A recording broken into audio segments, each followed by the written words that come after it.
शिवाजी, आठवणाऱ्या खुपलेल्या गोष्टी?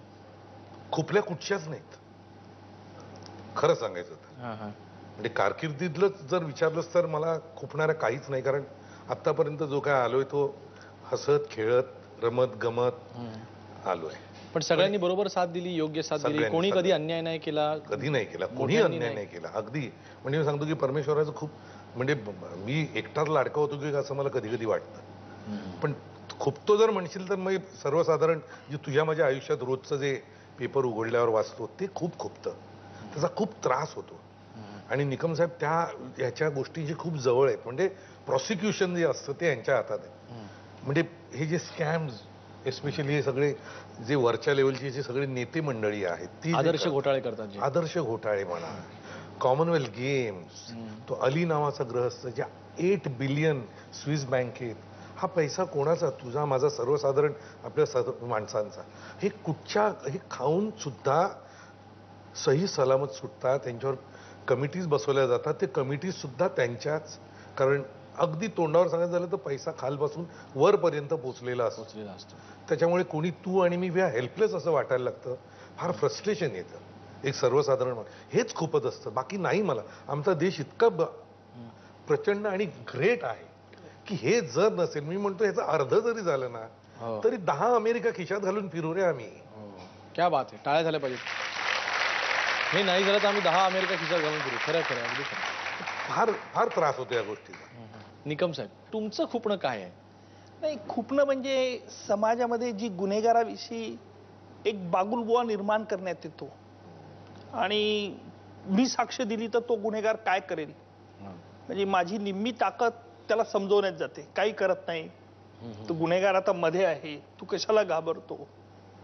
म्हणजे काही वेळेला मला साक्षीदाराचा पिता व्हावं लागतं, मित्र व्हावा लागतो, फिलॉसॉफर व्हावं लागतं. खुपतं इथे की एखादा गुन्हा घडत असताना ते गुन्हा लोक थांबवू शकतात, समोर बघत असतात, पण आपलं काय नाही, त्याला मारू देतात लोक, रस्त्याने आपले चालायला लागतात.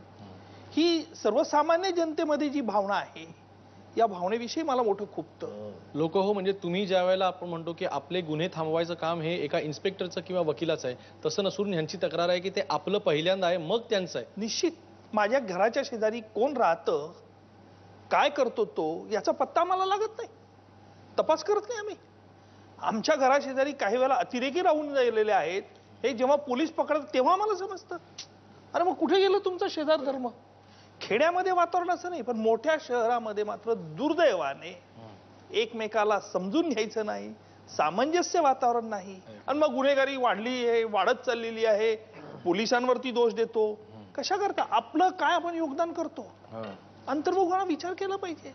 कारकिर्दीमध्ये खुपलेल्या गोष्टी म्हणजे कारकिर्दीमध्ये मी मोठ्या प्रयत्नाने जीव तोडून फाशीची शिक्षा मिळवतो, ते अंमलातच आणली जात नाही लवकर.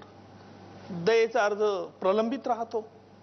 2000 साली पुण्याच्या राठी हत्याकांडाचा जवळजवळ 8 स्त्रियांना त्यांनी मारलं, गर्भवती स्त्रीच्या पोटात चाकू खुपसला, लहान लहान मुलाचे गळे कापून काढले. त्या नराधमांना मी फाशीची शिक्षा मिळवली पुणे न्यायालयाकडनं, हायकोर्टाने कायम केली, सर्वोच्च न्यायालयाने 2000 साली कायम केली. त्यातल्या आरोपींनी दयेचा अर्ज केला, अजूनही तो प्रलंबित आहे. पण त्याला काही मग मर्यादा नसते का? म्हणून मी नेहमीच सांगत असतो, राष्ट्रपतींकडे आहे म्हणजे राष्ट्रपतींकडे दोष नाही, ही जी सिस्टीम आपली आहे, दयेचा अर्ज आल्यानंतर राष्ट्रपती भवनाकडे, तिथून मग त्याच्यावरती काय म्हणणं आहे सरकारचं, सरकार पर्यायी गृह खातं, गृह खात्याने मग याचं खातं त्याचं खातं, कायदा सुव्यवस्था, ही जी लाल फितीचा भोंगळ कारभार आहे ना, याला हा जबाबदार आहे. नाही, मग अशा वेळेला सामान्य माणसं देखील खूप टिप्पणी करत असतात, ती खुपते का? की अरे निकमांनी ना हा मुद्दा मांडला, त्याच्याऐवजी असं काहीतरी म्हणायला पाहिजे होतं. एखादे वकील 2-3 माझ्या समोर झालेल्या आहेत गोष्टी की 2-3 वकील एकत्र बसतात आणि मग ते सांगतात अरे निकमांनी ना असा मुद्दा म्हणला, अगदी बरोबर तुम्ही हा प्रश्न विचारला. कसाबने बघा ज्यावेळेला कोर्टामध्ये सांगितलं की साहब मैं गुन्हा कबूल कर रहा हूं, मी चाटत पडलो की हा गुन्हा कबूल करतो. 135वा साक्षीदार माझा तपासला गेला होता कसाबच्या खटल्यामध्ये, हा उभा राहिला म्हणे क्या कबूल करणार आहे तुला. त्याने सांगायला सुरुवात केली की मुंबईवर आम्ही असा हल्ला केला, पाकिस्तानहून आम्ही असे निघालो तसं निघालो, आणि काही गोष्टी त्याने सांगितल्या.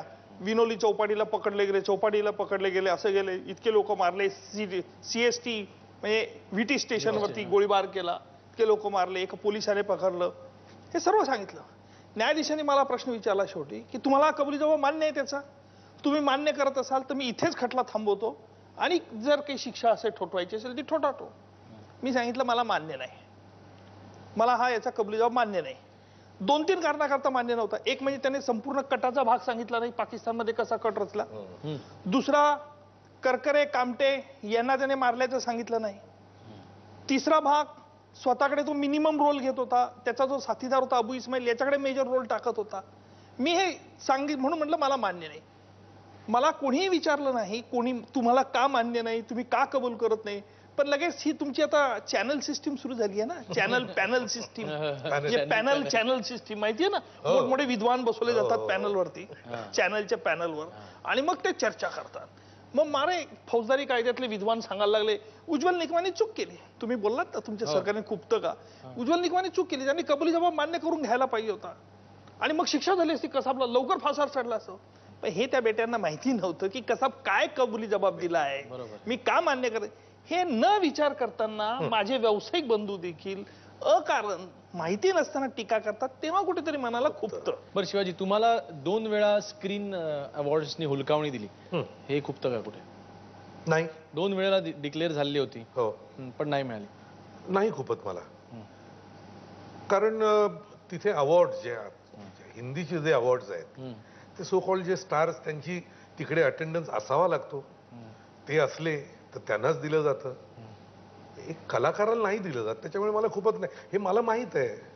I know it, I accept it. एक ठीक आहे तुम्ही डिक्लेअर केलं, हे एवढं पाहिलं हेही खूप आहे, पण मला तसं कधीच नाही खुपलेलं.